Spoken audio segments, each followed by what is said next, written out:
So, again, this is presented to me as the best case. This is airtight. This is rock solid. And I can see on first glance why he was impressed by this. I mean, interesting case. You've got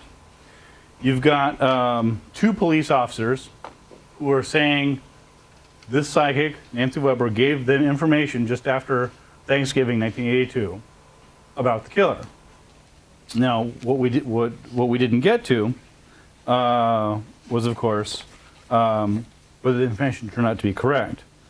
For this investigation, we specifically focused, again, there's a whole lot of elements to it, and we agreed to focus just specifically on the information that Nancy Weber gave about the killer. Because, again, there was also information she gave about Deidre O'Brien's case.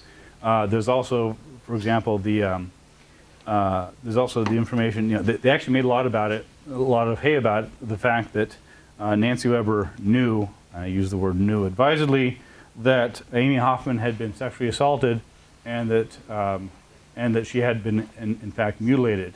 Whereas the quote she gave is, no wounds obvious. Now, I will explain that in exactly 60 seconds. Now, again, this is actually that part of the case was what convinced the two detectives that oh my God, there's something to it, because she knew that Hoffman had been sexually assaulted and had been stabbed, even though the police didn't know that.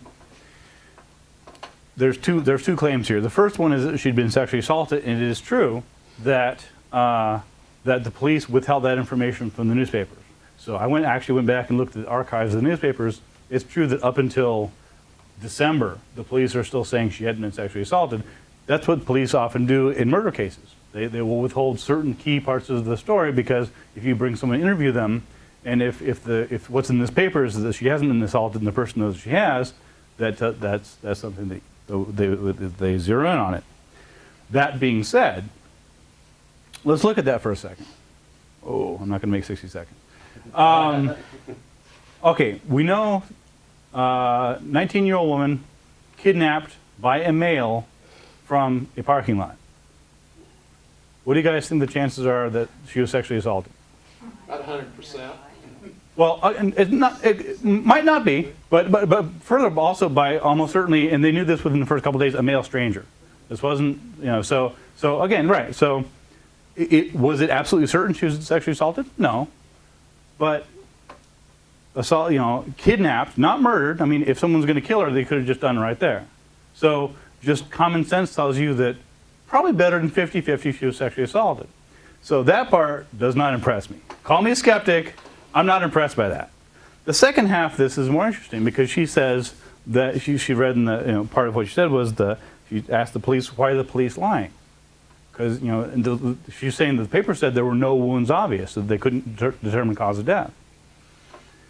Well, that's interesting, because the New York Times and the Daily Record, the Times and the Record from Morristown, New Jersey, I actually got tracked down the newspaper archives for that, and both of those say that she'd been, they quote the police saying that she'd been stabbed multiple times. In fact, in one case, 13 times. So she's presenting this as like, see, I knew that she'd been stabbed. The police, the reporters, the newspapers were saying that they couldn't determine cause of death. No, in fact, the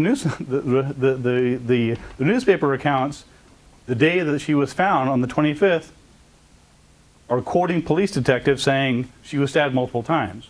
So I'm not impressed by that at all. All that means is you read the papers, which she admits in the narrative. So those two sort of pseudo mysteries are what helped convince the police to listen to her later on when she was giving information regarding who it was that had killed Amy Hoffman and later Deidre O'Brien. There were actually 7, well, depending on the source. Again, this is held up by a couple people, particularly Alex Sturkis, as being the best case. There are 7 different, well, again, depending on which list you look at, the criterion. For example, Weber claims that she specified the Hoffman's killer had served time in Florida. quote, he came up from Florida where he'd been in prison for murder. Weber claims that she specified that the killer's brother owned or worked at a gas station. Weber claims that she specified that the killer's last name begins with a K, and we saw that clip in the video. The killer's last name ends with an itch, or ish, or something like that, that he was of Polish descent, and his first name was James. As it turns out, all that's true. The killer's first name was James. He was Polish. His brother did work at a gas station. Last name did begin with K, did end in itch. He had done time in Florida for murder. Ends in itch. Yeah, it's pretty remarkable. Wow. I'm thinking, I got my work cut out for me. I got to figure this one out. And of course, we had the two police. So I'm being given this case, which again, you know, at first glance is like, that's not bad, you know. So so I'm waiting for Alex to provide. The agreement was that he would provide me the case and provide me some evidence for it, and I would investigate it. And over the course, anyway, again, so out of the blue, 5 months ago, he hands me this, says this is the case. You know, I'm going to put my reputation on Nancy Weber, Amy Hoffman, James Kadadich. So meanwhile, I was waiting for more than this. I mean, this is what he sends me. There's another clip on there, but this is what he sends me as evidence. I'm like, hey Alex, what else you got? Oh, the TV show. Yeah. Do you is this what you got, Alex? Because really, this ain't working much. I kept waiting for. So fine. So apparently, but this is interesting because this gives insight into the mentality. To Alex, what we just saw is hard evidence. It's a TV show. There's two cops verifying it. She said these amazingly specific things. They turn out to be right. Case closed. What are the skeptics complaining about? Okay. Well, so I quickly realized that Alex wasn't going to be of much help on this, other than sending me the DVD. Thanks, Alex. So I took it upon myself to look into it, and one of the first things I said is, by the way, this ain't evidence. I mean, this is a great story. It's interesting. This is a starting point. This is the first in many steps.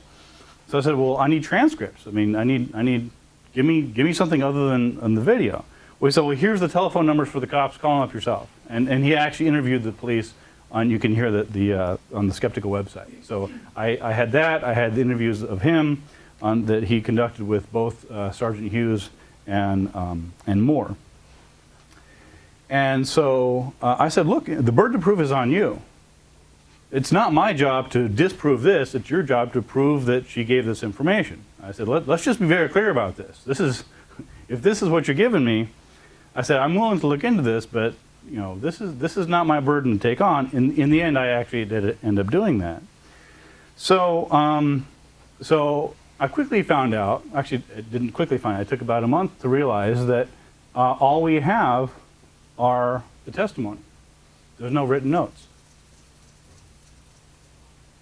That's all we got. We have the memory of 3 people that happened 27 years ago. A conversation that occurred 27 years ago. That's the best he's got. Now, of course, 2 of them are cops. One's still in the force. So I'm thinking, okay, well, you know, I interviewed both police actually twice, and they both said, well, we did take notes at the time. I'm thinking, if you didn't take notes at the time about a serial killer case, then you ain't doing your job. I didn't phrase it quite that way. I was trying to be more diplomatic, but that was the thrust of it. They said, well, they had thrown them away, which, again, 27 years ago, they didn't necessarily know it was going to be profiled on as the best case, whatever else.